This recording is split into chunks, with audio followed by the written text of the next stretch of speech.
des figurines.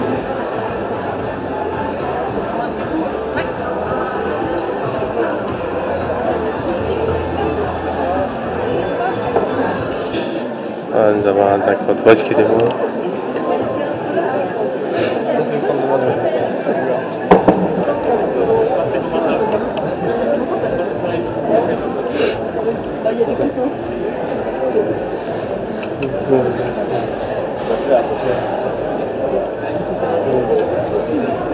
Je t'ai acheté gratuit.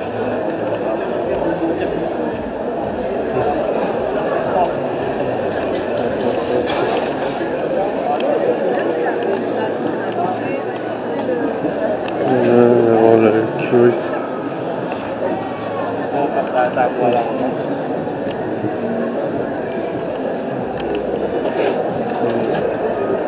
Regarde, c'est... Elle a essayé comme ça. Ah oui, la petite lumière, elle est là sur Ah, c'est ça. Tu vas faire des piscines comme ça?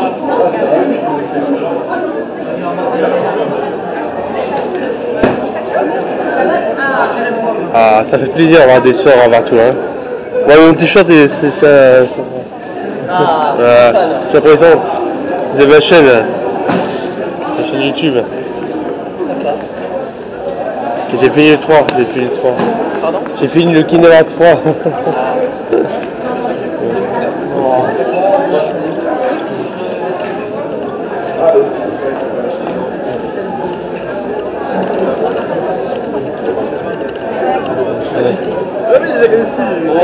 Tu vas refermer son cosplay?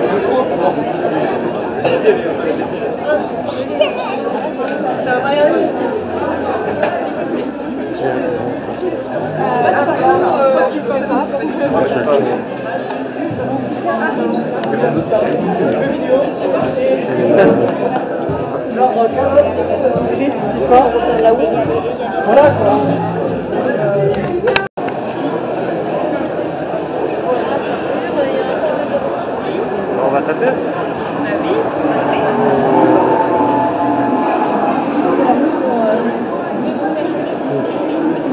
Ah, c'est bon sur radio.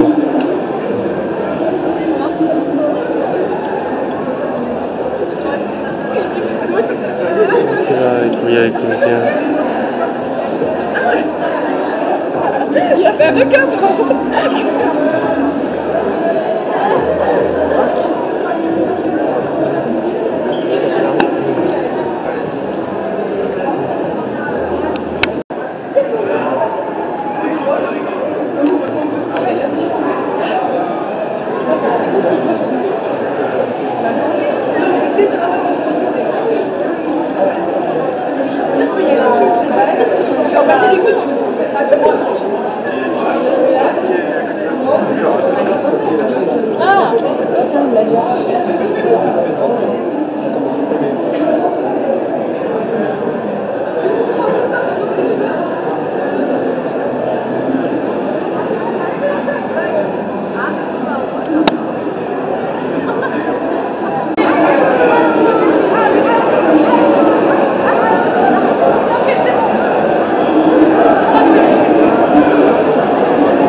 J'ai fait un vlog. C'est la première fois que je vais au Popcorn. D'accord. C'est la première fois que je viens de Bordeaux.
Je suis fan d'Harry Potter parce que moi j'ai grandi avec les personnages.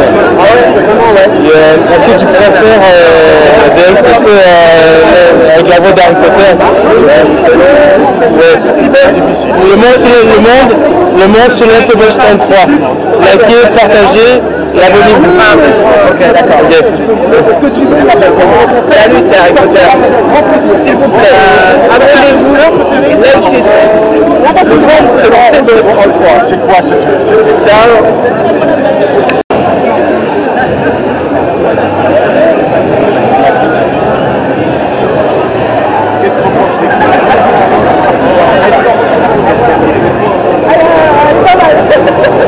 c'est la voix de...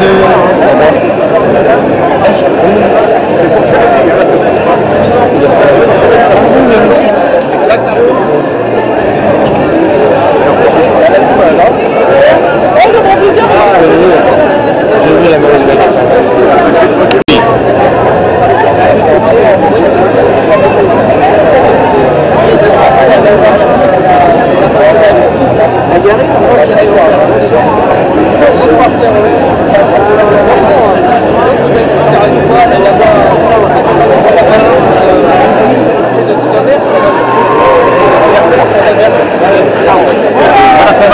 Je vais faire la voix de Méga Problème avec et je vais une photo que je poste. Qu'est-ce que vous voulez qu'on fasse? Déjà avec vous dites le monde sur la 33 avec la voix de Méga Problème, la grosse voix. Le monde selon 33. Vous voulez que je dise ça là, le monde avec la voix de Méga Problème. C'est la voix. Le monde selon 33. Abonnez-vous. Abonnez-vous à la chaîne web de Thomas. Ok, super.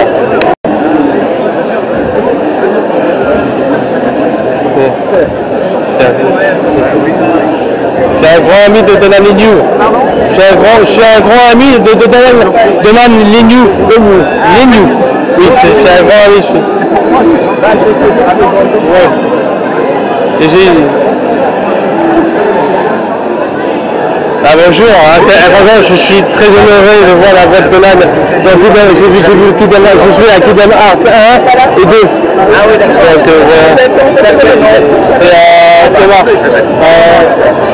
Il y a un super rapport avec la voix de Donan sur le monde sur 33. Abonnez-vous et likez la chaîne.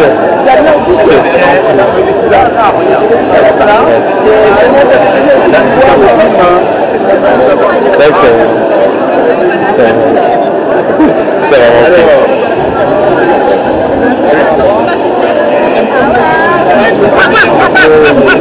aussi. Et si je me lance sur le avec le vote de l'âme. Oui. Abonnez-vous au monde, le monde sur la télé 3, likez et abonnez-vous. Voilà. On va pas entendre, il y a trop de bruit. Je vais le faire. Non, mais dis-moi. Abonnez-vous à la chaîne de l'Union sur l'automation 3, au pire. Oui, bien. Voilà.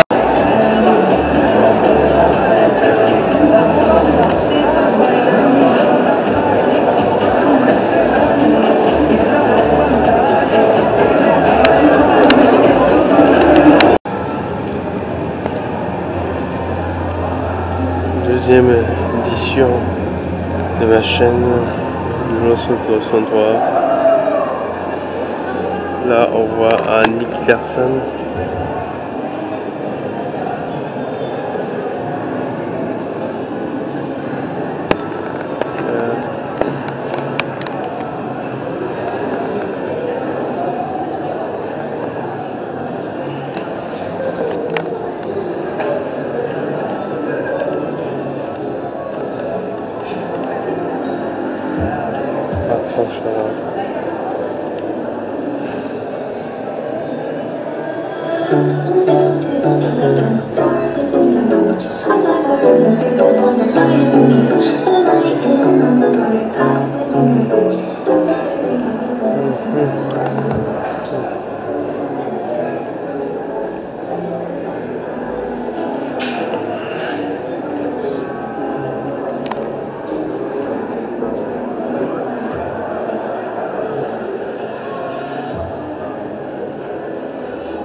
Comment ça se fait que t'es le premier à arriver?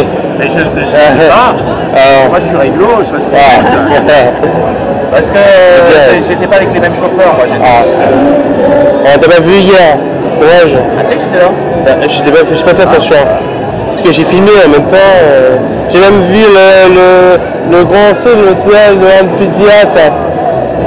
Tu sais, avec Patrick Borg et avec tout le monde. Et t'as pas fait attention? Ouais, j'ai pas fait attention, ouais. Peut-être. Voilà. Je te remercie. Merci à toi.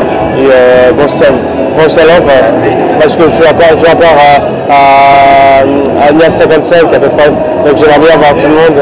On va arriver, mais de toute façon il y a une conférence à 11h15, je crois.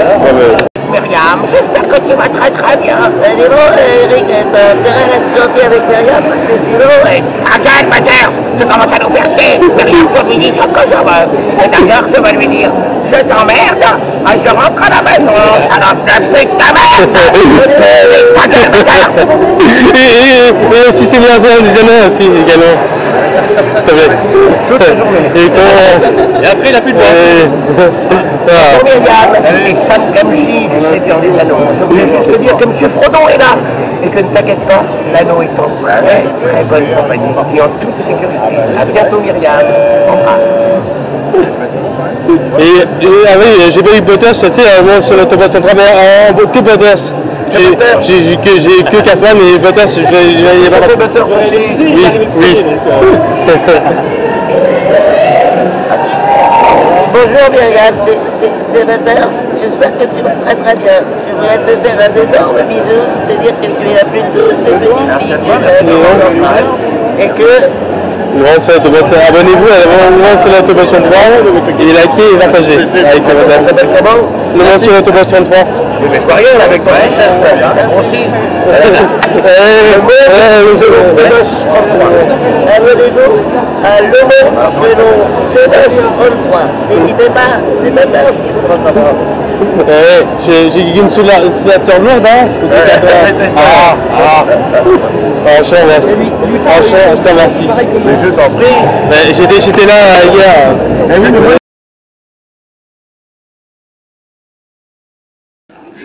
Je dois dire que vraiment j'ai quelques questions à poser à tout le monde, mais en général, je voudrais dire que je suis très heureux parce que j'ai quelqu'un, vous êtes tous géniaux. Mais j'ai quelqu'un, parce que vous êtes des acteurs français, vous représentez le cinéma français, mais moi j'ai quelqu'un ici ce soir, cet après-midi, que je voulais rencontrer depuis des années. Je suis son personnage, je connais quelques-unes de ses répliques par cœur. Moi, il y a un personnage que je me permets de... C'est une honte pour moi, mais je me permets de te tutoyer. Il y a un personnage que j'adore, c'est John McClane. Bruce Willis, Monsieur Patrick Poivet, tu es là, Patrick. Et moi, je voulais te demander, mais comment tu fais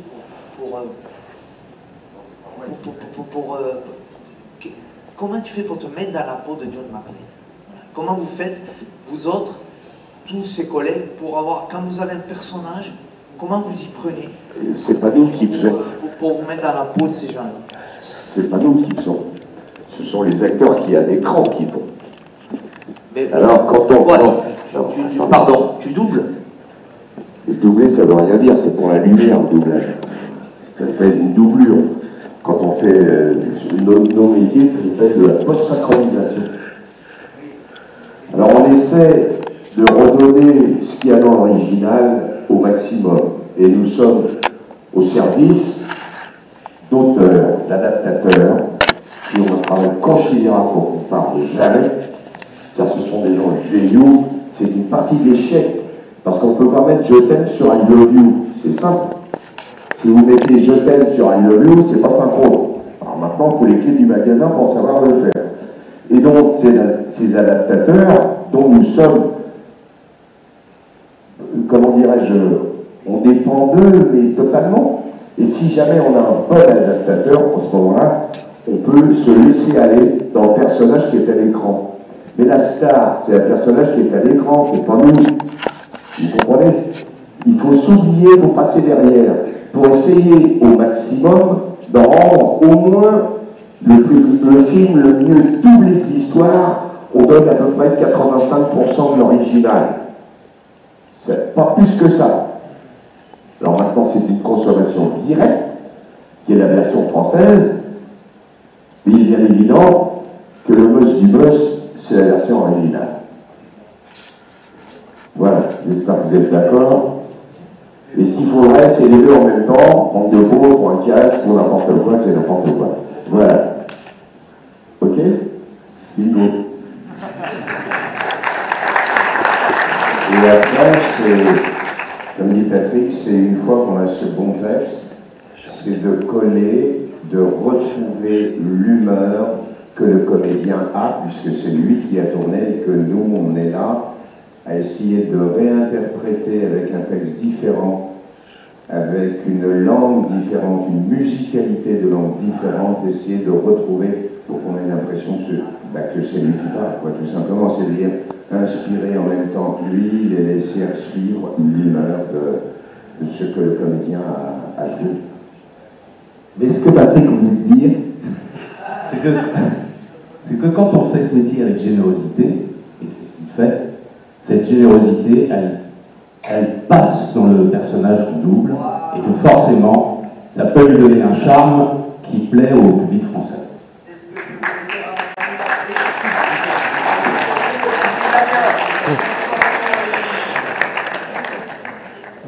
Bonjour à tous. J'ai une question pour Patrick Borg. Ça fait combien de temps que tu doubles le personnage Son Goku dans Dragon Ball Z? Tu es où là? Lève la main, je ne vois pas. Ah, tu es là. Non, parce que comme tu dis, je n'ai pas vu que c'était moi, d'accord. Combien d'années? Oui, combien d'années? Il est apparu au début, il y a 33 ans, c'est Brigitte Lecordier, puisqu'il est enfant. Et quand il est devenu adulte, écoute, ça doit faire 30 piges, je crois. Ce que je dis toujours, c'est amusant parce que j'ai commencé à doubler ce personnage, j'avais 30 ans. Et voilà, il faut en avoir 62. C'est là où je comprends pas tout. C'est à peu près mon âge. 62 le 6 août prochain, donc voilà, c'est une aventure qui dure depuis 30 ans. Mais comme nous tous, on a doublé parfois, que ce soit un dessin animé ou un personnage de réel, un comédien. On ne sait pas pour combien de temps on est parti pour l'aventure. Il y a des gens sur lesquels on nous a remplacés parce que tel major compagnie a préféré changer. Ça, je ne sais pas pourquoi, ça ne nous appartient pas. Et après, quand tu fais un truc, savoir, enfin pour les mangas en particulier, en plus c'est le premier manga qui débarque. Donc on ne connaît pas ça, on regarde ça, c'était fait à la SAPI à l'époque, c'était un petit peu, allez les mecs, faut y aller, on enregistre 6 épisodes dans la journée, donc on ne lisait pas, de toute façon on écoutait le japonais, il n'y en a pas un de nous qui parlait japonais, donc on ne risquait pas de s'inspirer du texte. Non, je suis désolé, oui, je sais, j'en déçois quelques-uns, et voilà, mais jamais aucun de nous dans l'équipe aurait pu penser que 30 ans après, on continuerait, surtout qu'il y a eu quand même des années, je ne sais pas, pendant une dizaine d'années, on n'en a plus enregistré, et quand c'est revenu, on s'est marré avec les copains, on avait tous 55 ballets, 56 ballets, et tu fais, oh merde, c'est reparti, et là on ne sait pas pour combien de temps, tu vois, c'est reparti, puisque ça continue. J'ai appris, j'ai entendu dire, les fans sont souvent plus au courant que nous, et ça maintenant je le sais de par la Toei, qui sont en train de tourner une nouvelle série au Japon et qu'on devra faire dès que ça va être prêt. Voilà quoi, donc c'est pour nous, voilà, on est les premiers étonnés.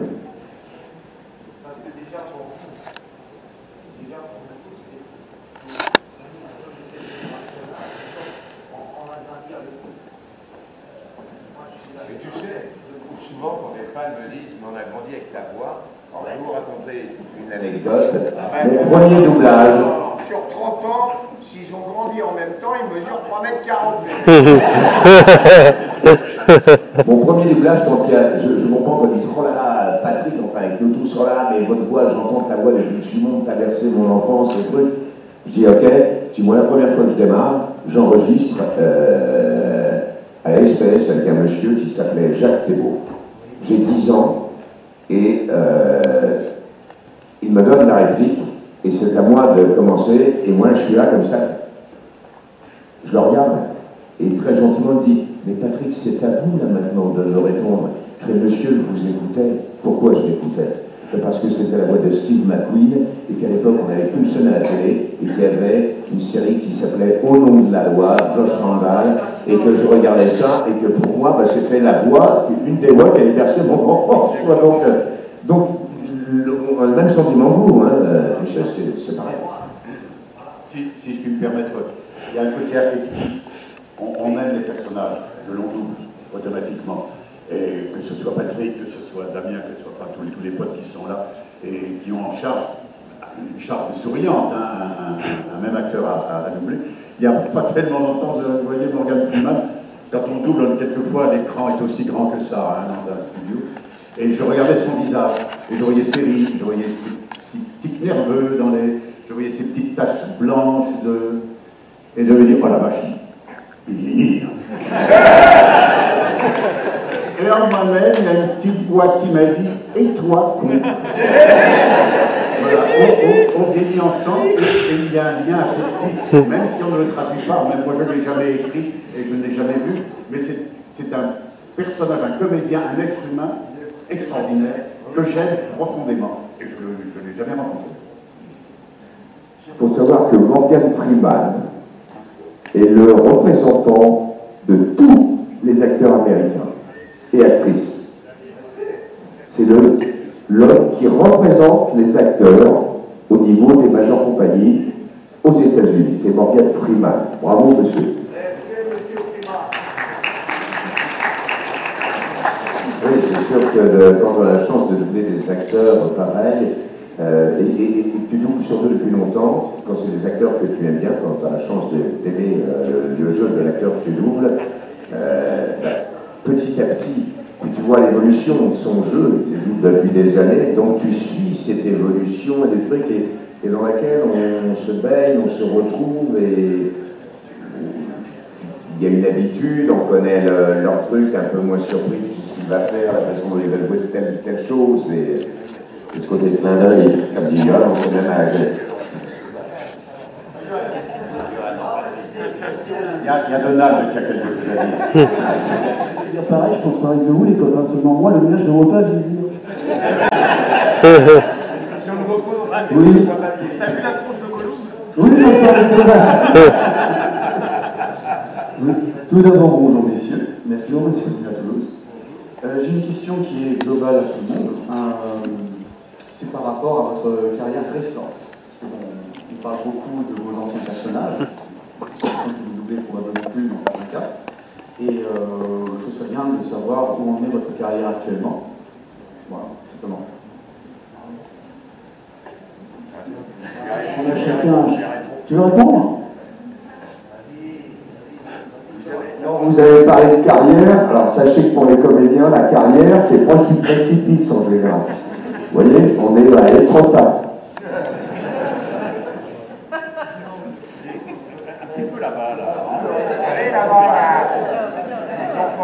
Non, il y a des séries actuellement à doubler, donc je ne sais pas. Oui, moi je double Jamie Lannister dans Game of Thrones. C'est le meilleur de sa génération. Voilà, non, mais... Et donc c'est reparti, il y en a qui attendent peut-être Game of Thrones. Oui. Ah non, je n'ai rien à dire, si je disais quoi que ce soit, c'est foutu. Et c'est reparti alors. Jean-Louis n'a rien dit encore. Ah oui, Jean-Louis dit quelque chose. Jean-Louis. Monsieur Jean-Louis pas. Et non, il dort. Non, je dors pas, il y a une petite camarade. Ça marche. Colle. Bon, oui. Non, je dors pas du tout, vous écoutez. Passion.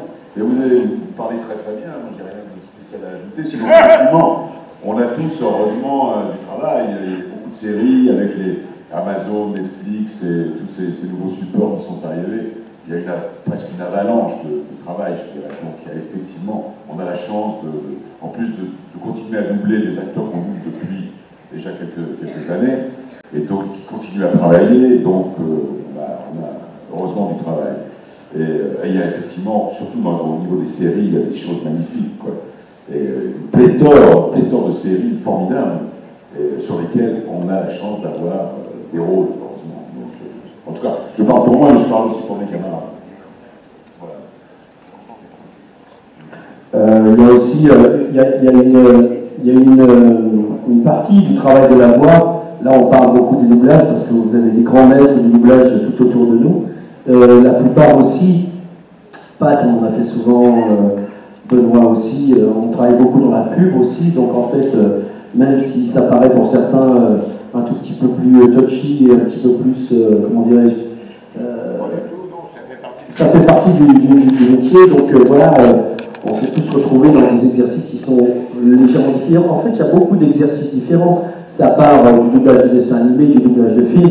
Ensuite, on a vraiment les jeux vidéo, dont tous on fait partie. Il y a la radio, il y a les documentaires, il y a les publicités radio, les publicités télé. Je dis souvent, quand on fait parfois des masterclass, qu'il y a une grosse différence entre cette partie des doublages de films ou de dessins animés et la partie pub. La seule grosse différence quand on me demande, c'est que quand vous êtes dans la pub, vous avez un client, c'est ce que j'appelle, il y a aussi un client évidemment dans les films, mais je dirais que c'est plutôt une partie show business, c'est-à-dire qu'on fait un film, on espère que ça va marcher, c'est donc du show business. Par contre, de la publicité, les clients vous disent il y a intérêt que ça marche, c'est plutôt du business show, c'est autre chose. Donc ça veut dire que nous tous, pour répondre à votre question, on a tous des publicités qui tournent en ce moment sur les antennes, et voilà, et beaucoup de jeux vidéo. Il y a beaucoup de gens qui nous connaissent ici parce qu'on incarne parce que c'est une génération qui est devant nous, qui est une génération geek, et pour certains, levez les mains les geeks.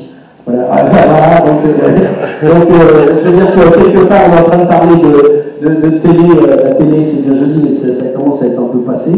La télé de Voix Géro, c'est ce que vous savez, c'est Netflix, c'est vos favoris sur YouTube, et c'est Twitch, et c'est les jeux vidéo. Donc c'est vrai qu'on a la chance, nous, d'en avoir fait partie, parce qu'il y a une dimension qui est assez marrante, c'est que nous tous ici, on va peut-être pas ces deux-là parce qu'ils sont jeunes, mais Yo et Dané sont un peu plus jeunes aussi, mais c'est vrai que les jeux vidéo sont arrivés après qu'on soit là. Et donc on nous a demandé de venir, et c'est vrai qu'on s'est retrouvés dans des énormes jeux pour certains, et voilà. Donc en fait l'actualité elle est aussi autant sur la publicité que sur les jeux vidéo, et voilà. Et vous êtes tous les joueurs. Ce qui est rigolo pour les jeux vidéo, c'est qu'on a tous quasiment été appelés. Pourquoi? Parce que dans les jeux vidéo, c'est quand même un milieu tenu par des gens très jeunes, en moyenne une trentaine d'années, voire moins, ou à peine plus. et que tous ces gens qui nous ont appelés en tant que comédiens, puisque ce nouveau support arrive, c'est parce qu'ils étaient fans, soit de notre voix, soit dans tel film ou dans tel truc. Ils nous ont appelés, c'est pas par hasard, c'est parce que j'aimerais bien travailler avec la voix de Bruce Willis, avec Patrick Poivet, quoi. Et tout ça a été un petit peu comme ça, parce que justement, on faisait partie de leur voix d'enfance, quoi. En fait, on est des vieux cons, quoi. La chose la plus drôle, c'est qu'on nous dit non, tu peux me faire ce texte, mais avec la voix de Morgan Freeman, hein, bien sûr. Oui, c'est la même. Alors, le premier jet, on varie un tout petit peu, et ils disent ah non, mais c'est pas tout à fait ça. Alors il reprend sa voix normale, il dit bravo.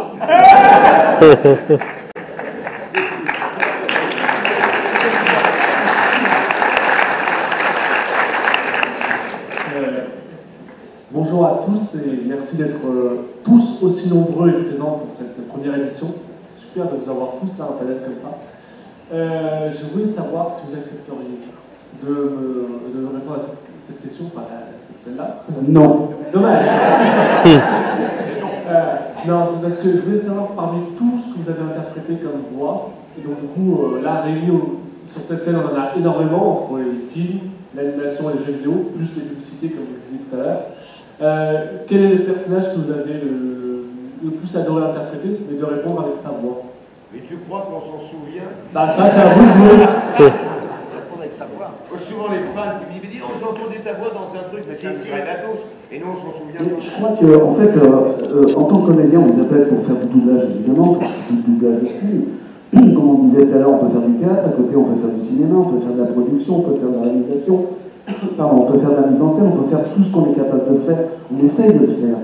Et c'est vrai que parmi nous, on a eu, je ne sais pas si c'est une chance, je ne sais pas, on double énormément de personnages en dessin animé, et puis on ne sait pas pourquoi, un jour, il y a un personnage qui va nous coller à la peau, voilà, donc parce qu'on correspond, et puis on se fait connaître, mais on a plein de personnages à côté, tout le monde en fait plein, alors il y a des voix comme Benoît qui passent pas inaperçus.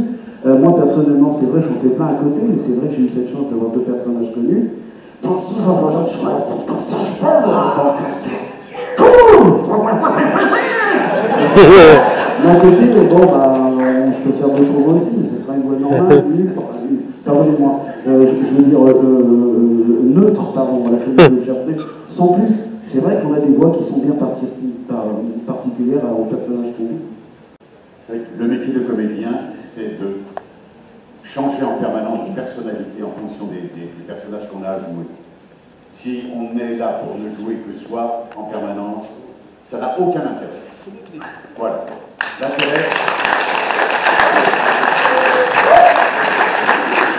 L'intérêt, c'est de donner vie à des personnages qui ne sont pas nous.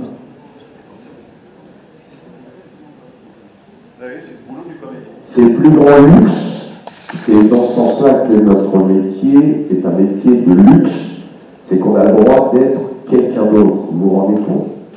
Dans la société, personne n'a le droit d'être quelqu'un d'autre. Alors que nous, on a une carte qui nous permet d'être quelqu'un d'autre. Moi, j'ai tué, je ne sais pas combien, 750 mecs dans ma vie. J'ai jamais fait une seconde de prison, par exemple. Non, mais c'est vrai, pour répondre à ta question, moi personnellement, le truc qui me faisait le plus rire, c'est que je vais parler un peu d'un truc dont on ne parle pas habituellement, c'est de finance. La chose qui m'a rapporté le plus dans ma vie financièrement, c'est un truc où je parle pas où je parle pas du tout. C'est-à-dire que quand je l'ai fait, je pense que c'est Benoît, je ne sais pas qui, les trésors de Kellogg's, pour ceux qui le savent, il n'y a pas un seul mot qui ce genre de conneries, c'est retrouvé pendant 25 ou 30 pubs. Donc c'est assez marrant, comme tu dis, on te dit un jour il faut que tu fasses un truc, il faut faire parler une céréale qui va nous faire brûler. Et tu fais, ouais, c'est marrant, ça me rappelle Fido quand même. Donc voilà, ça donne.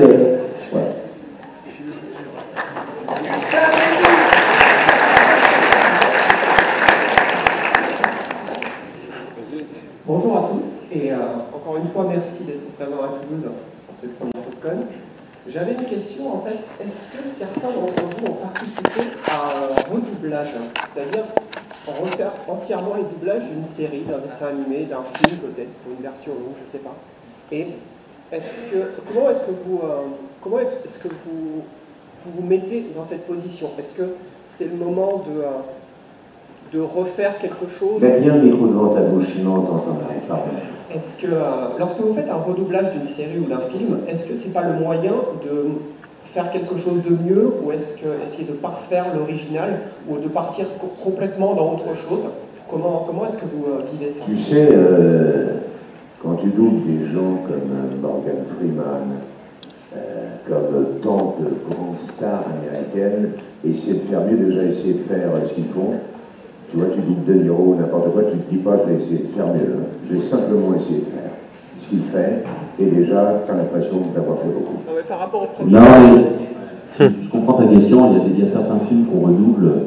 Moi, personnellement, je trouve que ça n'a aucun intérêt, parce que un film, il est ancré dans son histoire, il correspond à une époque, et on ne joue pas de la même façon il y a 30 ans qu'on joue aujourd'hui, je ne sais pas pourquoi, c'est comme ça. Ah, tu parles des films, ouais, d'accord, ils ont été redoublés.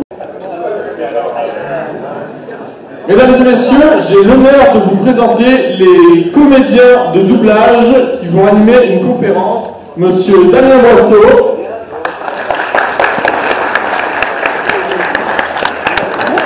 Patrick Borg,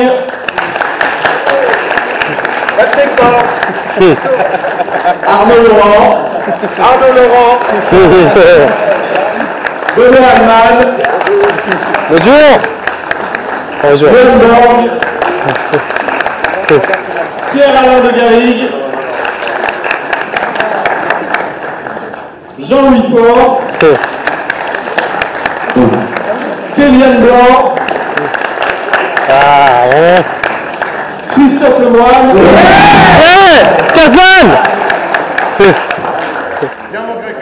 il nous manque un invité.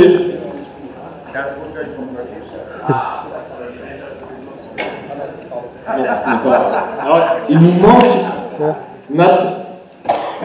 Il nous manque Sylvain Carizeux qui va arriver. Sylvain. Voilà, alors la conférence, comment est-ce que ça va se passer? Des questions-réponses. Vous levez la main et je passe dans le public pour vous donner le micro. Moi, je veux carte. Une première question. Alors, on dit bonjour à tout le monde. Le problème, c'est que ça risque d'être pas très très sympathique parce que c'est comme dans la vie. Hein. Vous avez aussi des amis, des gens que vous aimez beaucoup, des gens que vous détestez. Et là, dans cette famille de comédiens, il y a deux comédiens qui ne se supportent pas. C'est Damien Boisseau, qui lui est quand même plutôt assez... Mais Christophe Lemoine ne le supporte pas. Les ils ont commencé à peu près à la même époque. Il y a eu une rivalité. Et Christophe l'a fait en prix il y a des années. Mais tu peux nous en parler, Christophe? De tarif.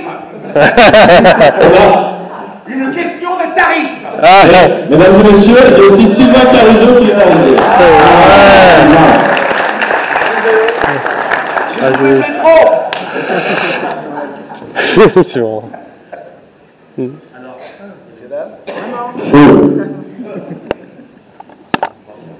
bravo.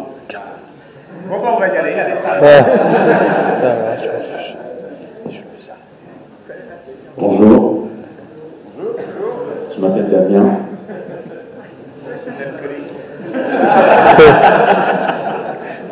Oui, je fais des voix françaises. Moi j'ai une question. Pour chacun des voix que vous doublez, quel serait le film que vous préférez par rapport à l'acteur récurrent que vous doublez? Quel serait quoi? Quel est le film, quel est ton film préféré par rapport à l'acteur que tu doubles? Est-ce que tu préfères doubler David Boreanaz dans Seal Team 10 ou dans Angel? Je sais. Non, j'aime bien le doubler en règle générale, je le double depuis des années, et peu importe dans quoi, je veux dire, c'est vrai que c'est pas... Il interprète à chaque fois des choses différentes, que ce soit... Par exemple, Seal Team, ça n'a rien à voir avec Bones, comme Bones n'avait rien à voir avec Buffy contre les vampires, et voilà, ce qui est amusant pour nous en tant que comédiens, c'est de jouer des situations, c'est ce qui... Après, dans quel film... Alors, oui, comme le public, il y a des films que j'ai préférés, mais à voir en tant que public, mais à jouer, Tu sais, à partir du moment où tu doubles une scène, où tu tournes une scène et quelque chose qui est intéressant, que tu aimes jouer, tu t'investis et tu le fais avec plaisir.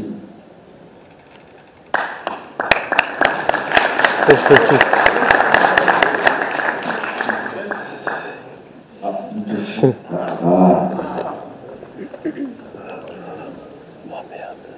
Bonjour. Alors, je voulais savoir, tous, qu'est-ce que vous préférez dans votre métier? Bon, Christophe Lemoine, on l'a compris, c'était l'argent. C'est normal. Damien, c'était la reconnaissance par rapport à Christophe Lemoine. Et l'argent, oui. Et puis pour nous tous, bah, c'est le fait de tourner beaucoup de films porno. De documentaires sur les boules.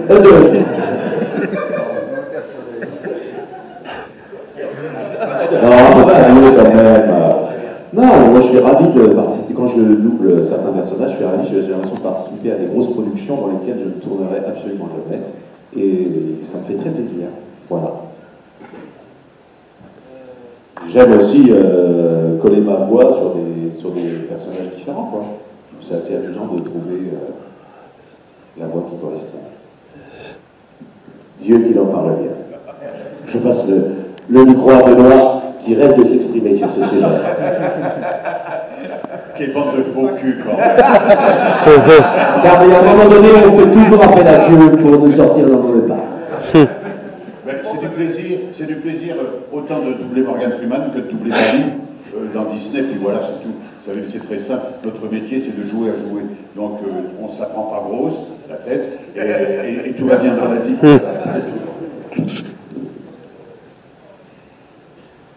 Vous pouvez voir en règle générale comment on est là, ensemble, on bosse. C'est un peu pareil, quoi. C'est-à-dire qu'il y a même des directeurs artistiques, de temps en temps, si on se retrouve sur quelques plateaux, vous allez voir Christophe et quelques autres un peu, on va déconner un peu trop, où les directeurs, les mecs, on arrête les conneries là, putain, il nous reste encore 4 heures de boulot et on n'a plus que 2 heures. Puis là, bon, bah, on y va et on avance. Mais voilà, c'est vrai qu'on a la chance de faire un métier, tous qu'on a choisi, qu'on aime, et de le faire avec plaisir. C'est vrai qu'on a cette chance, c'est plus facile que d'être dans la rue au marteau-piqueur. On a quand même Harry Potter avec nous, il va nous le dire. Vas-y. Effectivement, le métier nous permet de nous amuser, en fait. C'est un métier où nous permet de nous amuser en travaillant. Et c'est ça que j'aime bien dans ce métier. Et c'est pour ça qu'on l'aime et qu'on continue, et qu'on veut continuer au maximum jusqu'au bout.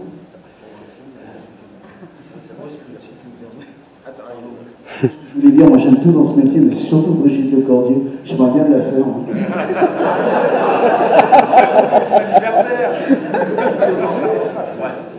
Je suis désolé. C'est moi.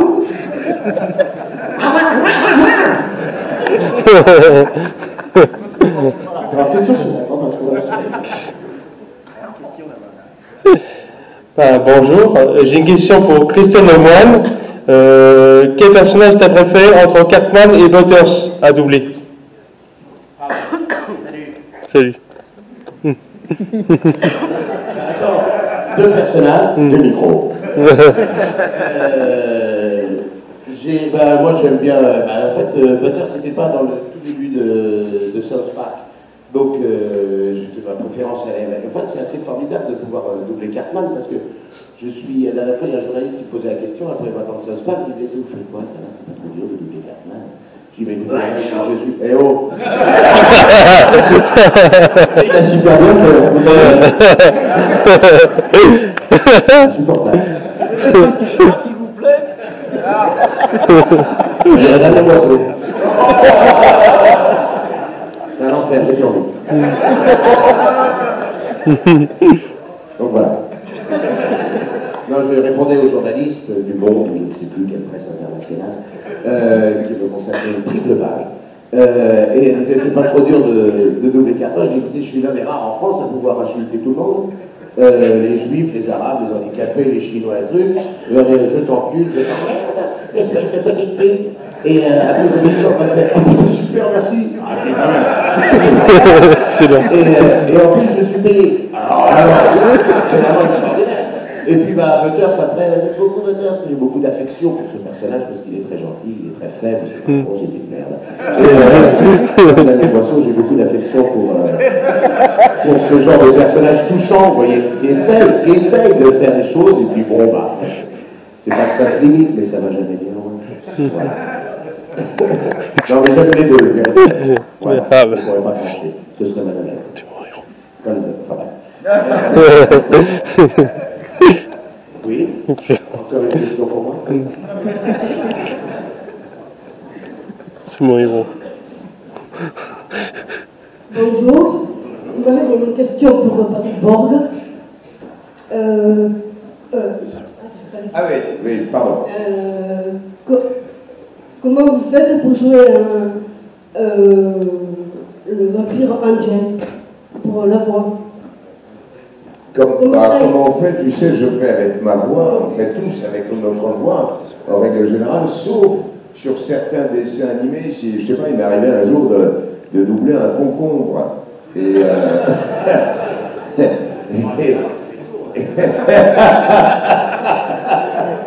Et donc, je me retrouve avec le réalisateur, qui était un réalisateur de dessins animés français, et qui avait certainement une idée de... il a fait ce dessin, donc tu sais, c'est comme quand tu lis une BD, on imagine la voix des personnages. Et donc, je lui propose quelque chose, et je vois le mec, il est dépité, il me regarde comme ça, il fait « Ah mais non, un concombre, ça ne peut pas avoir une voix comme ça. » Et là, je regarde, je lui dis « Écoutez, excusez-moi, mais je n'ai pas entendu beaucoup de concombres parler dans ma vie. » Et là, il s'est marré parce qu'il s'est aperçu de la bêtise qu'il disait. Et je lui ai dit, je sais, tu voudrais que je te fasse quoi? Dis-moi, je peux te proposer des voix différentes, puis à un moment, je vais proposer des trucs. Après, ouais, bon, voilà, ça c'est sympa, mais c'est drôle. Voilà, donc tout ça pour te dire, mais qu'en général, quand on double un acteur, on a été déjà appelé, en règle générale, je veux dire, Benoît, si on l'appelle, sur un autre acteur que Morgan Freeman, tu te doutes bien qu'on ne va pas le mettre sur quelqu'un qui a une voix légère avec la voix qu'il a. Donc voilà, ils vont essayer de trouver une équivalence avec l'acteur américain qu'on aura à doubler, et puis ensuite on fait ce qu'on peut pour essayer de faire que ce soit le mieux possible. Voilà. Ça y est, ça s'enchaîne. Ils sont réveillés. Ouais. Red Bull, Coca. Café. Vodka. Bonjour. Est-ce que avant de faire comédien de doublage, vous avez fait du théâtre, ou alors est-ce qu'il y en a parmi entre vous, est-ce que vous êtes arrivé, est-ce qu'il y en a parmi entre vous qui sont arrivés là-dedans vraiment par hasard, ou vous vous êtes dit j'ai une voix particulière, il faut que j'en fasse quelque chose, ou est-ce que tout le monde a fait du théâtre avant? Oui, tous beaucoup, Benoît beaucoup, notre ami là non, non ça dépend, mais tous. Il paraît que Christophe. Ça marche. Benoît, Jean-Louis Faure, Christophe, il joue actuellement 2 pièces, une dans la Grande Essonne et une à Toulouse actuellement. Hier, on l'a fait à Pibrac. Hier soir, il joue à Pibrac. Voilà. Complet. 420 personnes. 115 € la place. Que ça fait. Et beaucoup d'invitations. Pénard. Que c'est bête. Je vois loin. Moi, je peux dire. Au théâtre, il faut savoir, c'est qu'on s'y fait plaisir, mais un comédien ne gagne pas sa vie au théâtre. On gagne très peu d'argent au théâtre. On n'est pas beaucoup payé parce que de toute façon, le salle de théâtre, c'est pas comme au cinéma. Au cinéma, ça va être en fonction des entrées, puis en fonction de ta popularité. Et par rapport au nombre d'entrées, un théâtre, voilà, celui-ci, je ne sais pas combien il y a de places, 450 places peut-être. Quand c'est plein, et c'est dans la place, donc il faut payer tout, l'entretien du théâtre, les gens qui travaillent pour le théâtre, les techniciens, les décors, donc ça coûte très cher, il y a beaucoup de gens à payer, et au théâtre, donc il ne faut pas croire que les cachets des comédiens sont des cachets, il n'y a qu'au cinéma où tu peux avoir des gros cachets, mais il faut être quelqu'un de très connu, sinon non. Pour répondre à ta question, excuse-moi, je sais que tout le monde a fait des grosses formations, je ne sais pas les autres. Moi personnellement, absolument pas. Mais par contre, le lien, moi je suis musicien au départ, professionnel, peut-être pas bon, mais en tout cas professionnel. Mais ce qui nous lie tous, c'est une sorte de science du rythme quand même, les sciences des silences, les sciences l'humeur, comme peut le dire Christophe par exemple, c'est une science du rythme, c'est-à-dire des sens des silences, des notes qu'on choisit, la hauteur de la voix. Et donc en fait, je dis souvent, pour des gens qui voudraient être absolument, qui voudraient faire ce métier-là, c'est pas obligé, entre guillemets, si tu as le feu sacré ou si tu as quelque chose, c'est pas obligé de suivre, d'avoir un cursus. Là, il y en a qui ont un cursus extraordinaire, l'école du cirque, hein, c'est ça, pas il y a des gens qui font toi, Christophe, non, c'est ça l'école de vous êtes en train de suivre, dans ce spectacle. Mais ce que je veux dire, c'est que quelque part, à un moment donné, tout est une question d'habitude et de ce que vous allez optimiser dans une sorte d'envie, mais en même temps, je trouve que c'est beaucoup une science du rythme. Donc, travailler votre rythme, écouter ce qui se fait, mais tu peux dire du théâtre, comme tu peux dire de la musique, d'autres lieux. C'était pas qui disait hier, de très très grands acteurs comme Ventura ou Gavin, etc. Ou Belmondo. Enfin, si Belmondo, ils n'ont pas été.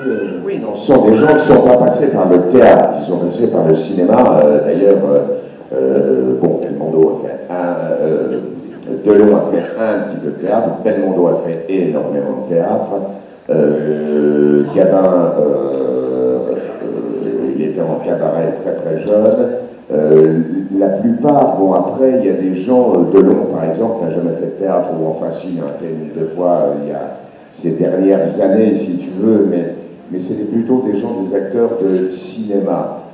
Ventura, à ma connaissance, Lino Ventura n'a pas fait de théâtre, mais bon, ça n'empêchait que c'était un grand acteur. Pourquoi? Ce sont des gens qui avaient du charisme. Après, le cinéma, on va te demander de jouer des choses de la vie, et c'est contre le théâtre, c'est quelque chose de différent. D'abord, tu es déjà obligé de tricher. Tu es obligé de tricher parce que tu n'as pas de micro, tu es dans une salle comme ça, donc il faut timbrer, il faut projeter pour que les gens au dernier rang t'entendent. Et quand tu fais donc une scène d'amour, une déclaration par exemple d'amour, où généralement on chuchote ou on parle à voix basse, eh bien on va être obligé de tricher pour que les derniers rangs l'entendent. Donc le théâtre est une technique qui est complètement à part. Le cinéma, on a des micros, il y a un perchman, on a des micros, ce qu'on appelle les micros-cravates, qui sont planqués. Donc tu peux parler à voix basse, susurrer, c'est pas... Le théâtre est vraiment une technique théâtrale, mais qui pour moi est quand même, pour un comédien, alors ça n'empêche pas de devenir un grand acteur de cinéma et de ne pas avoir fait de théâtre, je suis d'accord, mais je pense que le théâtre est un petit peu, comme en musique, on commence par les cours de piano, on commence par le solfège, ce sont des cas, voilà, c'est quelque chose, on est dans quelque chose de plus classique. Ce que je peux dire, c'est qu'avant de faire ce métier, j'ai fait 12 ans de prison ferme. Je suis désolé, puis après, malheureusement, j'ai mal viré par la suite. Juste, moi je suis d'accord avec les uns les autres. Merci, Thomas Point. Au cinéma, on vous prend pour ce que vous représentez. Au théâtre, on vous prend pour ce que vous pouvez créer. C'est tout à fait différent. Au théâtre, on se transforme, on se maquille, on devient bossu, on a un pied beau. On joue tout un tas de sentiments sur la corde de tous les sentiments. Au cinéma, c'est imposé. Et on prend votre gueule, votre visage et votre rythme. Mais pour nourrir un personnage, il faut le vivre. Et le vivre, on ne le vit qu'au théâtre. En commençant une pièce de A à Z. J'ai joué 45 pièces de théâtre, pas très longtemps à chaque fois. Et à chaque fois, ce sont des personnages différents, dont on se nourrit. On nourrit par un personnage, par son imaginaire, par son affection, par sa sensibilité, et en fonction aussi de ce que l'on est dans la vie. Quand on souffre énormément pour ceci, cela, une peine d'amour, quand vous vous retrouvez au théâtre le soir pour jouer une farce de Molière, il faut bien trouver en soi la ressource pour être gai, pour être fou. Ça, le théâtre, c'est de la magie. Pour moi, le cinéma, c'est de la technique. C'est tout à fait différent. Et je ne vais pas attraper une note, un mot, pour dire, tiens, ce sentiment, c'est telle note. Non, le sentiment, il part du cœur. C'est tout à fait différent. Et ça, c'est le théâtre. Et c'est ce qu'on apprend par les cours de théâtre.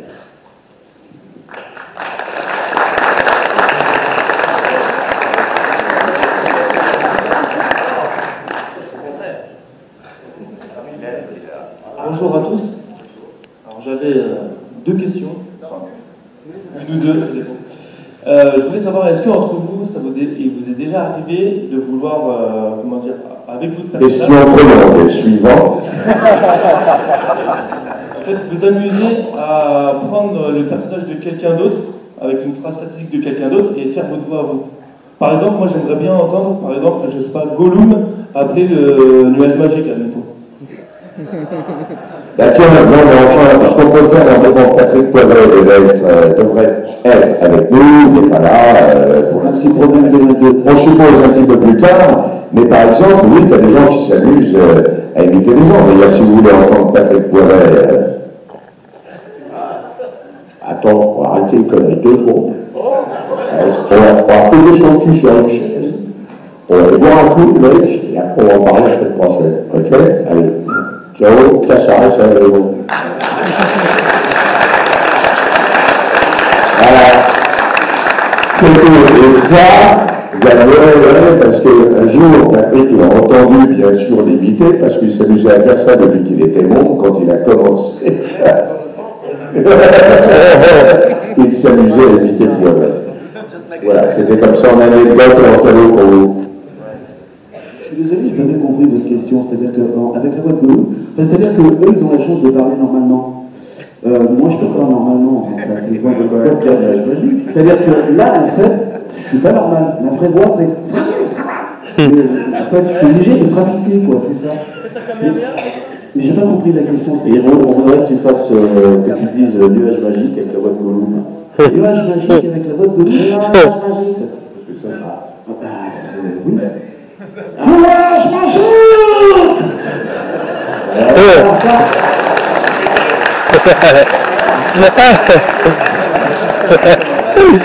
C'est le rêve. Voilà. On peut le faire, oui. On va parler de Gollum. La pression. Excellent.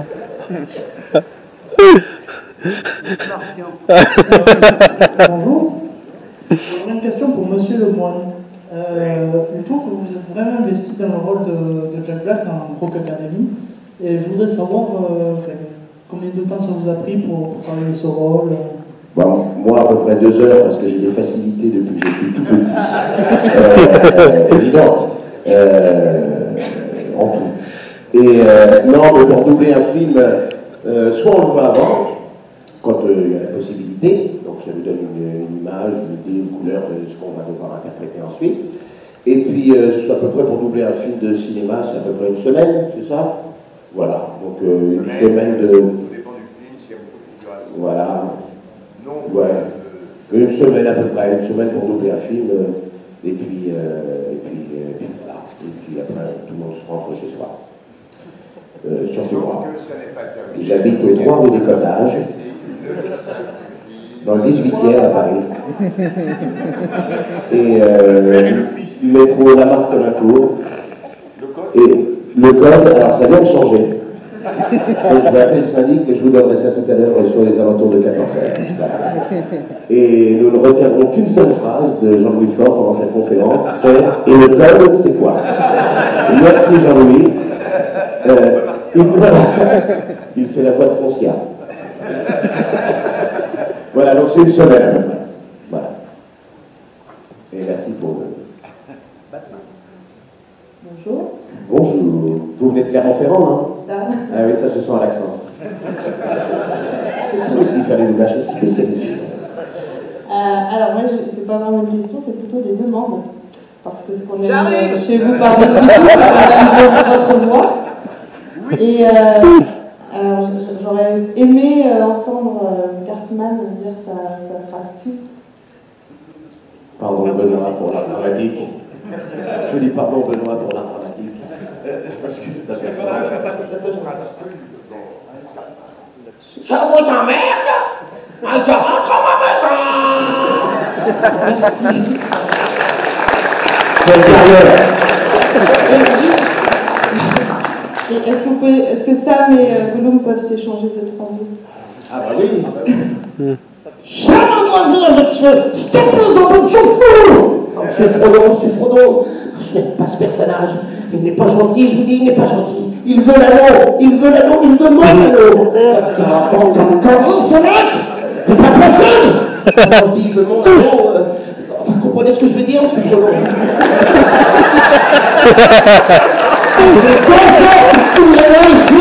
Vous voyez pas? Caca et colombe.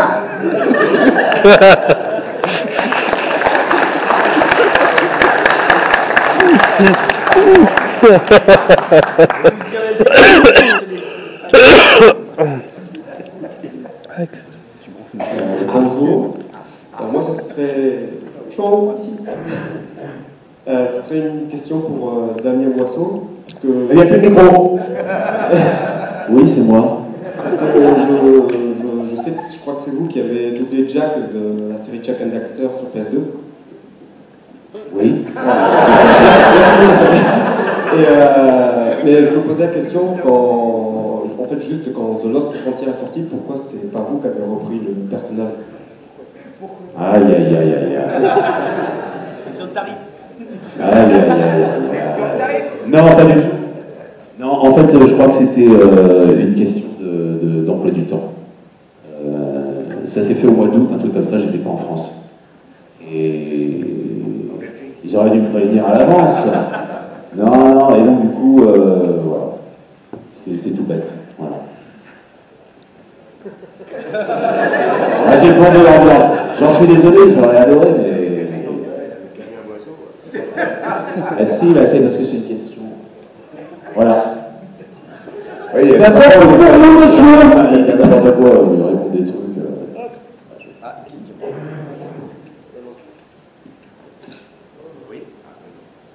Oui. Pour vous, quelle est la chose la plus dure dans votre métier quand vous devez doubler un film ou pour moi? Pour vous en général. Ah bon. Pour moi, c'est le trajet de chez moi au studio.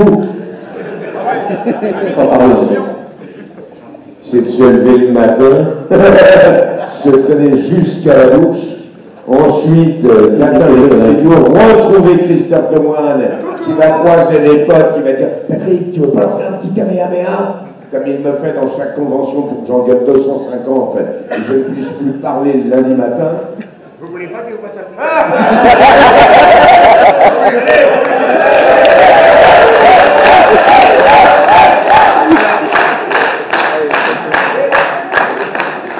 je vais filmer.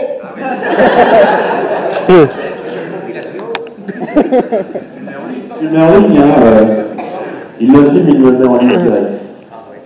Attention. Mais après, les autres répondront à la question quand même. Jean-Louis Faure, qui n'a rien dit. Comment? J'ai dit quel est ton code? Vas-y, Patrick. Allez, je vous fais un petit.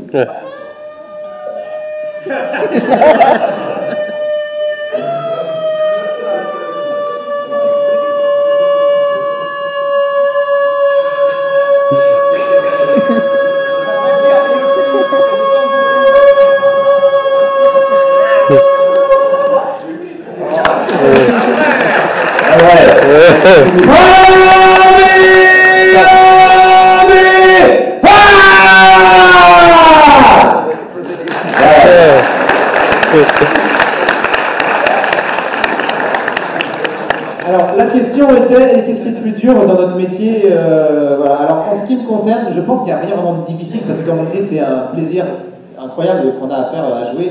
On joue la comédie, c'est génial. Par contre, il y a parfois des émotions, des choses qui sont plus difficiles à jouer que d'autres. Par exemple, la tristesse ou pleurer, des choses comme ça. Moi, c'est des choses que j'ai plus de mal à jouer qu'autre, que la colère ou que la joie ou que de rentrer dans le théâtre, dans des mangas ou des choses comme ça, que gueuler.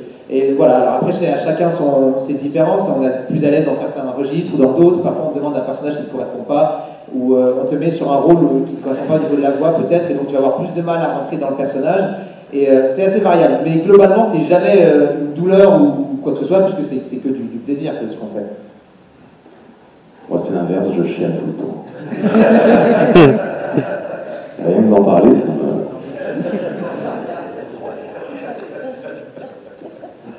Moi, je n'ai aucune difficulté en fait. Non, mais moi, je sais pas, après, il y a des scènes plus techniques, à la limite, c'est plus dans la technique, quoi. Il y a des choses qui sont très difficiles techniquement à doubler, mais après, tout est difficile pour moi. Moi, que les Kamehameha, il n'y a pas besoin d'avoir trop d'émotion, hein, excusez-moi, mais il n'y a pas besoin d'être... faut avoir juste un peu de voix, quoi, et essayer de s'économiser un peu quand ça dure longtemps, comme sur Broly, où on a quand même passé avec les copains de 3 jours complets à un peu à gueuler comme des putois, quoi. Donc là, il y a intérêt à placer un petit peu sa voix si on ne veut pas s'exploser les cordes vocales, surtout quand on enregistre le lendemain sur autre chose. Voilà, il faut essayer de se protéger.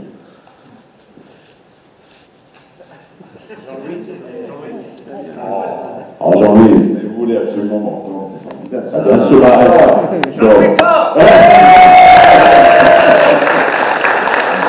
non, moi je veux dire que le plus, comme mon petit camarade, le plus emmerdant, c'est les trajets. En fait. Voilà. Il habite loin en plus, c'est vrai, donc lui, trajet. Ça, sinon j'ai beaucoup de plaisir à travailler avec certains de mes camarades qui sont pas là d'ailleurs. Beaucoup de plaisir, voilà. Bonne journée. Bonne nuit. Bonne nuit. Une autre question. Alors, il nous reste un petit peu moins d'un quart d'heure. Et c'est pas facile de courir en clip. Dans les blocs. C'est un vrai, gars. Bonjour. J'ai une question. Merci d'être présent ici, c'est formidable ce que tu passes à vous. Et j'en profite une question qui rebondit un peu avec celle d'avant, avec la difficulté. Est-ce que c'est pas plus difficile de donner vie à des personnages de jeux vidéo? Ah non, pas du tout, les jeux vidéo en plus. Alors je veux dire une chose, autant quand on ouvre un dessin animé, on s'investit, tu as le visage du personnage, tu vois ce qu'il fait, donc c'est amusant, tu vois un truc. Les jeux vidéo, la plupart du temps, on n'a pas d'image, on a un texte qui défile, avec un directeur artistique qui souvent le pauvre vieux est aussi paumé que nous, parce qu'il y a quelques informations où on a en marge sur le texte, on enregistre sur des écrans comme ça, tu vois, ou un peu plus grand, et en marge on a en colère. Ah, tu es bon, ben, on va jouer le mec en colère, d'accord, mais quel genre de colère? Il n'y en a pas qu'une des colères à jouer dans la vie. Alors généralement, on se cale sur ce qui a été fait en anglais. Sauf que celui, l'américain qui l'a enregistré, était comme nous aussi. Donc voilà pourquoi, souvent dans les jeux vidéo, quand tu vois, enfin mon fils lui est assez joueur, et quand je revois des trucs que j'entends, je fais, oh là là, mais c'est n'importe quoi. N'importe quoi parce qu'on n'a pas l'image. Alors maintenant, il commence pour certains jeux vidéo à faire comme le doublage, c'est-à-dire mettre une bande rythmo et d'avoir une image, ce qui nous permet donc d'avoir une émotion, sinon on ne sait pas, quand tu as un truc marqué en marge, il crie, il est en colère, mais il est en colère à quelqu'un qui est à côté de lui, ou j'ai une colère avec quelqu'un qui est à 10 mètres, qui ne parle pas de la même façon, et ça, souvent, malheureusement, on ne le sait pas. Voilà. Non, mais attendez, en réalité, on est obligé de... On est énormément en train de... On est influencé par la voix originale. Quoi. On est obligé de... C'est assez fascinant parce qu'on est obligé de se calquer sur le jeu de l'acteur en original. Donc il faut être rapide, il faut choper tout de suite, comprendre ce que fait l'américain, le plupart du temps c'est un américain, et le retranscrire en français, voilà. Mais sans image, voilà. Après, il y a un directeur artistique, quand même, oui, mais il n'est pas souvent, lui non plus. Mais non, c'est sans méchanceté aucune. C'est que le directeur artistique n'a souvent pas les éléments pour pouvoir diriger, malheureusement. C'est ça, je dis juste ça. Ouais, mais non, vous voulez qu'on parle des gens que j'aime bien, des gens que j'aime pas? Non, si vous parlez des gens que j'aime bien, on va gagner du temps. Une question. Bonjour à tous. Question pour tout le monde. J'aimerais savoir si vous refusiez beaucoup de demandes de doublage. Et je voudrais surtout savoir si vous avez déjà refusé une demande de doublage, mais qui au final est devenue culte et que vous pourriez éventuellement regretter aujourd'hui. Moi, je peux dire qu'on m'a souvent refusé. Hein. Oui, c'est ça, c'est l'inverse plutôt. Moi, je pense, enfin, je parle pas de doublage parce que moi, je suis pas trop là-dedans, mais par contre, pour répondre à ta question, des refus de faire certaines publicités ou certains, moi, ça m'est arrivé relativement souvent. On m'a demandé, entre deux tours de la présidentielle, de faire une voix pour le Front National, c'est vrai. Et pour Sarkozy aussi, à l'époque. C'était des trucs politiques. Vendre des tanks aussi. Vendre des tanks. Ouais, voilà. Et donc, voilà. En fait, il y a des choses, vraiment, il y a des choses, mais Si, moi je me rappelle avoir refusé de faire des voice-overs sur toute une série sur les serial killers. Et au bout de la première, j'ai dit, j'arrive pas, c'est plus long, je peux pas passer ma vie à doubler les mecs qui, justement, les racontaient comment ils tuaient les gens. Donc j'ai dit, non, on va arrêter un petit peu. Je préfère le PSG, en fait. Ouais. Moi, il m'est arrivé d'être obligé d'enregistrer, puisque l'enregistrement avait débuté. C'était un livre audio d'un auteur américain qui, en 750 pages, vous donnait les solutions pour vaincre votre concurrent au sein d'une entreprise, le mater et prendre sa place. Tout ça à coup de citations de grands auteurs, de grands philosophes, de Socrate jusqu'à Mao, jusqu'à Rocky. Et au fur et à mesure où j'enregistrais, de toute façon on avait commencé, je me disais, mais ce livre est odieux, mais c'est monstrueux. C'est tue ton voisin si tu veux survivre. Parce que c'est ça, et ça c'est la pensée, quelque part, enfin je veux dire, américaine. Et j'ai regretté, sincèrement je le dis, d'avoir enregistré ce texte. Et on m'a proposé de faire une suite, j'ai dit non. Parce que là, tout d'un coup, on prend conscience du pouvoir de la voix. Et on se dit, mais attends, mais je deviens l'instrument de quelque chose. Et là, non. Mais là, c'était trop tard, parce que j'avais déjà commencé. Alors moi, je veux dire, je suis comme tous les copains comédiens, on refuse rarement du travail, comme l'on dit avec de l'humour, on est plus souvent refusé que nous refusons. Mais il m'est arrivé, oui, de refuser les gens dans ce métier avec qui je n'ai pas envie de travailler, et peu importe le prix que ça peut coûter, j'en ai rien à foutre, je dis non. Voilà, à tort ou à raison d'ailleurs, ça ne regarde que moi, mais il y a certaines personnes qui dirigent que j'ai un peu envoyé bouler en disant tu m'emmerdes et je travaille plus avec toi, quitte à être remplacé même sur le personnage, sauf que voilà, ça s'est présenté, mais bon, on a gardé sur le personnage et puis merci. Voilà quoi. Merci Patrick. Merci Patrick. Merci Patrick. Non, tout le monde sait dans ce métier. Merci Patrick. Non, moi c'est l'inverse, je me suis retrouvé à doubler des séries. Je n'aurais jamais pensé que j'étais parti pour 15 ans. Voilà. Pourquoi je dis ça? Je sais pas. Je sais pas, mais c'est magnifique. C'est beau, hein? Je suis juste à côté, c'est magnifique. À quelques centimètres. J'ai jamais rien refusé. Si, ça m'est arrivé au fil du truc. Mais c'est magnifique, Damien. Quand est-ce que tu le sors, ce livre?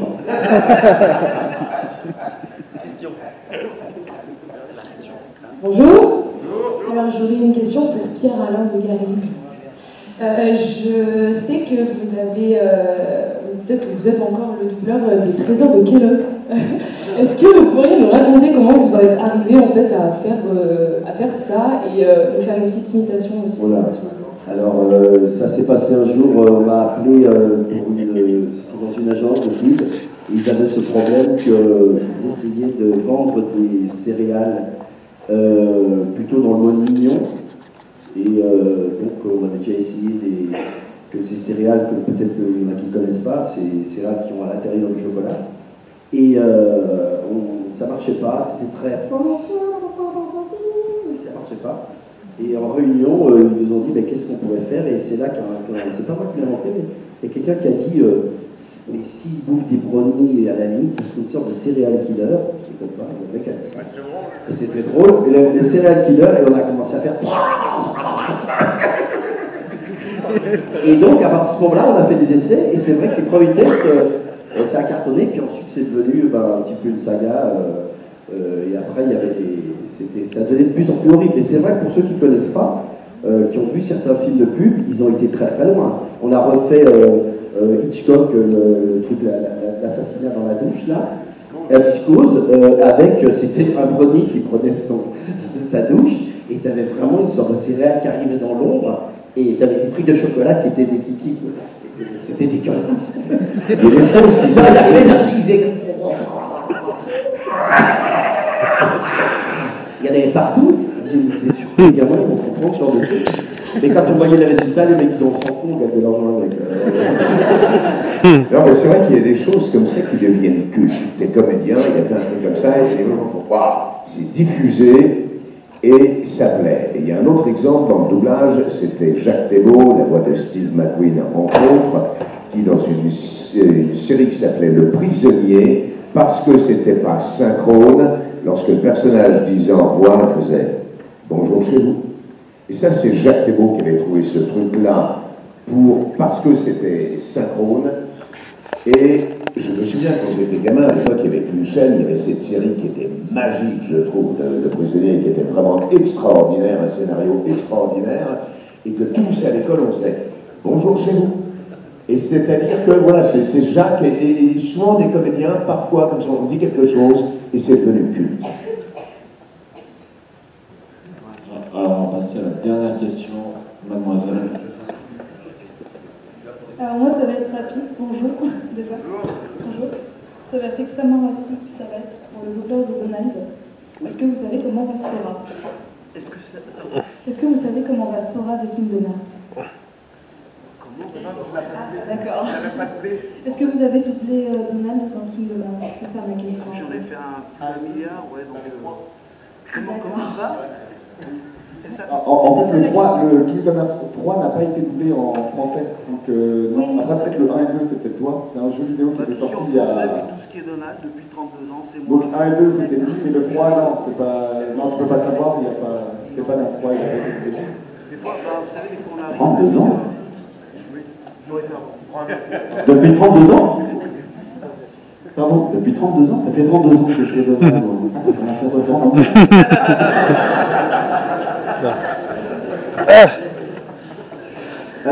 Non, bien souvent, on arrive, on ne sait pas ce qu'on double. Enfin, on sait ce qu'on double, mais on ne sait pas, bon, c'est parce que c'est une série, un truc, un machin comme ça. Mais moi, il y a des tas de jeux que j'ai fait par dizaines, c'est pas par prétention que je dis ça, mais parce que la demande était là, où je sortais du studio, je ne savais même pas ce que j'allais faire. Et après, on me dit, ah bah tiens, j'ai acheté ton jeu, enfin, le jeu où tu es dessus, tout ça. Donc, moi, ce que je sais, c'est que depuis, effectivement, 32 ans, donc j'ai l'exclusivité de cette voix, que j'ai fait, j'ai eu la chance de le faire en italien, j'ai eu en allemand, en japonais, avec un traducteur, mais je ne savais même pas pourquoi c'était. Donc c'est vrai qu'il y a des jeux, je ne sais pas du tout, j'avoue. Pardon? Non, bah, tu sais, généralement ça se garde secret, genre de truc, on ne sait pas trop. Moins on en dit, moins on dit, on stoppe. Mais je ne peux pas vous répondre. Je peux vous donner le numéro de téléphone si vous voulez, mais je vous taquine. Vous n'avez pas fait Tortue Géniale? Pardon? Vous n'avez pas fait Tortue Géniale? C'est de la blague. En Donald? Tortue Géniale, c'est un personnage dans... Ah, Tortue Géniale! La même philosophie que vous, en tout cas. Ah oui, d'accord. Vous avez fait une carrière de comique. Non, je n'ai pas fait ça, je suis la conférence est terminée. Non, il y a une dernière question, là, tout à l'heure. Encore une question? La dernière.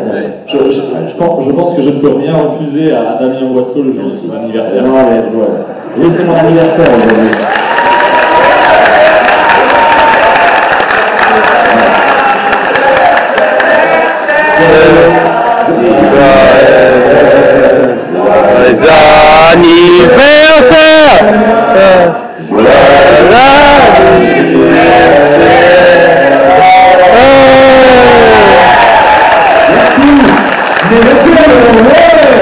Tu es né le même jour que Brigitte Le Cordier. Oui,